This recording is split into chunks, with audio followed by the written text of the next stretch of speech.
Tu as déjà eu peur d'un mauvais œil, d'un djinn, d'une sorcellerie? Et si je te disais qu'il existe des gens que ces choses ne peuvent pas briser par la permission d'Allah? Pas parce qu'ils sont spéciaux, mais parce qu'ils sont armés.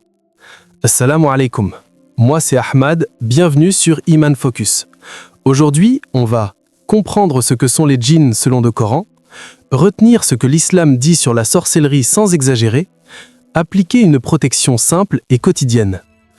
On doit commencer par remettre de l'ordre. Les djinns existent, ce n'est pas un mythe. Allah dit qu'ils ont été créés d'un feu sans fumée. Référence, Sourate Ar-Rahman 55, verset 15. Ils sont un monde invisible pour nous, mais réel. Et surtout, ils ne sont pas tous mauvais. Allah rapporte leurs paroles. Certains sont croyants, d'autres non. Certains sont droits, d'autres injustes. Référence, Sourate Al-Jinn 72, versets 11 à 15. Donc non, djinn ne veut pas dire démon. Le shaitan, c'est le rebelle, l'ennemi, qu'il soit parmi les djinns ou les humains. Référence, dans le sens général, Allah évoque les shayatines parmi les humains et les djinns dans Sourate Al-An'am 6, verset 112. Retenons ceci. L'invisible n'est pas une excuse pour paniquer, c'est une raison pour se rapprocher d'Allah. Sur la sorcellerie, l'islam ne nous laisse pas dans le flou.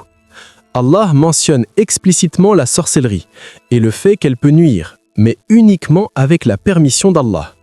Référence, Sourate Al-Baqarah 2, verset 102. Ça veut dire quoi? Ça veut dire, ce n'est ni un conte, ni une puissance absolue. C'est une épreuve, un péché majeur pour celui qui la pratique et un danger pour celui qui s'y expose. Mais écoute bien. Même si quelqu'un prétend te contrôler, il n'a pas les clés de ton destin. Les cœurs sont entre les mains d'Allah. Et Allah est Al-Hafiz, le protecteur. Et là, on doit être très clair. Dans certains cas, des gens décrivent des phénomènes troublants. Mais l'islam nous enseigne la prudence. On ne diagnostique pas tout en possession. On n'accuse pas sans preuve. On ne tombe pas dans la paranoïa. Car beaucoup de souffrances ont aussi des causes humaines, psychologiques, médicales. Et notre religion n'est pas une religion d'obsession, c'est une religion de l'équilibre. Alors, qui sont ceux que les djinns et la sorcellerie ne peuvent pas briser? Je vais te donner 5 portraits. 1. Ceux qui cherchent refuge auprès d'Allah, pas auprès des gens. Allah dit « Cherchez refuge » et il nous a enseigné des sourates entières de protection. El-Falaq et En-Nas. Et dans El-Falaq, Allah cite clairement « contre le mal de celle qui souffle sur les nœuds », référence de sorcellerie. Sourate Al-Falaq 113, verset 4. Donc la protection, ce n'est pas un charme, ce n'est pas une personne, c'est Allah, et le Coran est un moyen immense. 2. Ceux dont la maison est vivante avec le Coran. Le prophète sallallahu alayhi wa sallam a dit, rapporté dans Muslim, « Shaitan fuit la maison dans laquelle on récite Sourate Al-Baqarah ». Sens authentique rapporté par Muslim. Une maison sans Coran, c'est une maison où le cœur s'assèche. Une maison avec Al-Baqarah, c'est une maison où l'ennemi recule. 3. Ceux qui gardent leur prière, surtout Fajr et Isha. La prière, c'est une forteresse. Et quand tu lâches la prière, tu ouvres des portes. Ce n'est pas magique, c'est spirituel. La prière te met sous la protection d'Allah. 4. Ceux qui font le dhikr du matin et du soir. Tu veux une armure quotidienne? Le prophète sallallahu alayhi wa sallam nous a appris des adhkars réguliers. Et parmi les plus connus, Ayat al-Kursi. Rapporté dans El-Bukhari, celui qui la récite le soir, un protecteur d'Allah le garde et Shaitan ne l'approche pas jusqu'au matin. Récit connu du compagnon avec l'histoire du voleur. 5. Ceux qui ne nourrissent pas la jalousie et ne s'exposent pas à l'envie.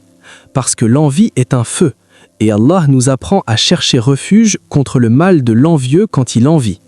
Référence, Sourate Al-Falaq 113, verset 5. Maintenant, attention à 4 pièges. Tout expliqué par les djinns. Tu deviens prisonnier de la peur. Le croyant analyse, consulte, traite et se confie à Allah. Chercher des solutions douteuses. Talismans, carrés, fils, nœuds, écritures, pratiques obscures. Si ça ressemble à de la sorcellerie, tu fuis.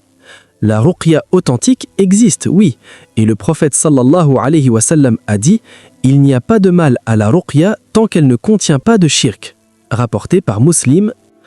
croire qu'une personne te protège par elle-même, un imam, un raqi, un proche, que t'aider par le Coran, par des invocations, mais le protecteur, c'est Allah. Laissez la peur te voler ton aqida. Le mal existe, mais Allah est plus grand, et Allah n'a pas créé une épreuve sans issue. Voici ton plan. Simple, fais-le 30 jours. Étape 1, après Isha, Ayat al-Kursi plus les 3 couls. El-Ikhlas, 111, El-Falaq, 113, El-Nas, 114. Souffle dans tes mains et passe-les sur ton corps.